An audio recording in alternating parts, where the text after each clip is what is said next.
Fables, written by Tanya G. Galeria. This is part 2 of this book. The Bearist and the Wolf. Long ago in the past, in the time of Easter fast, the bearist sent an invitation to all the forest's population, to all the creatures and the beasts, to come to her abundant feast. She was a hostess very keen. She cooked much lentils and much beans, and all the forest's population came to respect her invitation.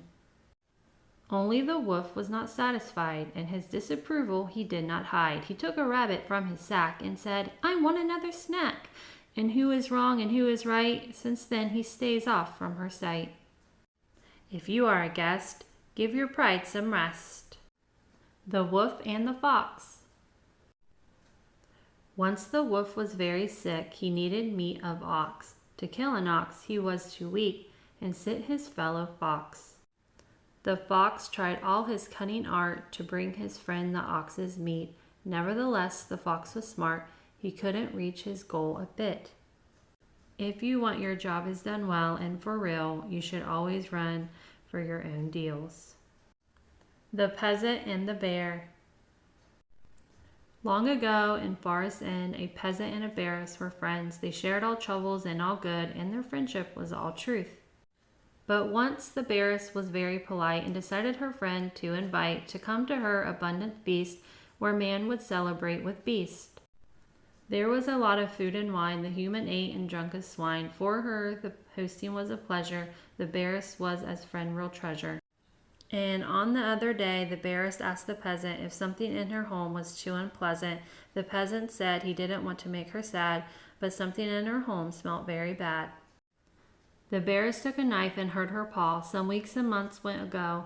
She asked the peasant once to test if from the wound there was some rest. He checked her skin with greatest care, and in the end he told the bear he saw no scar and felt no flaw on the skin or muscles of the paw.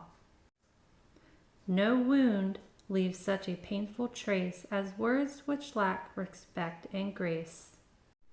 The Dog and its Dead Owner. The dog was happy in the yard, enjoyed to play around. It was a conscientious guard of this small village ground. Its owner was a generous guy, gave regularly food. Its chain was on an old tree tied, and life was always good. But fate struck down with evil fists. Its owner fell dead, and destiny became a mist for a truthful house pet. And in the can there was no food. The chain was awful strong. It tried to break it as it could, but things went awful wrong. Perhaps it is a nature's law for these ones who would search that it is safer not to know where is the freedom's verge. The Gift of the Djinn. Long ago there was a king more powerful than you can imagine. As a gift from a Djinn, he had got a ring which possessed an incredible magic. The things he touched with this wonderful ring he constantly wore on his hand turned into gold, and the glorious king had much more gold than sand. But once his son behaved too bold, the king went mad and wild. He slapped its cheek, and into gold he turned his dearest child. So if we have to learn wisdom from this story, there are more precious things to earn than power, gold, and glory. The Dog and Humans Pact. People were to dogs to rough, and dogs decided that they had enough. They gathered in a meeting all together. They found some ink and a piece of leather and wrote their wishes in a pact how dogs and humans had to act. They took the route to King of Land, 'cause all the justice was in his hand.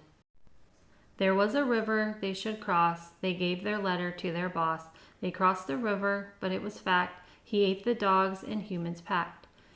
Those we choose to serve society should always have honor and propriety. The Princess and the Frog.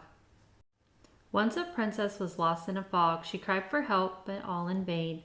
Nobody helped her but a frog that led her to the palace lane. Her gratitude turned into love, 'cause he was in her eyes a hero. It's true she was from world above, and he was only outskirts zero.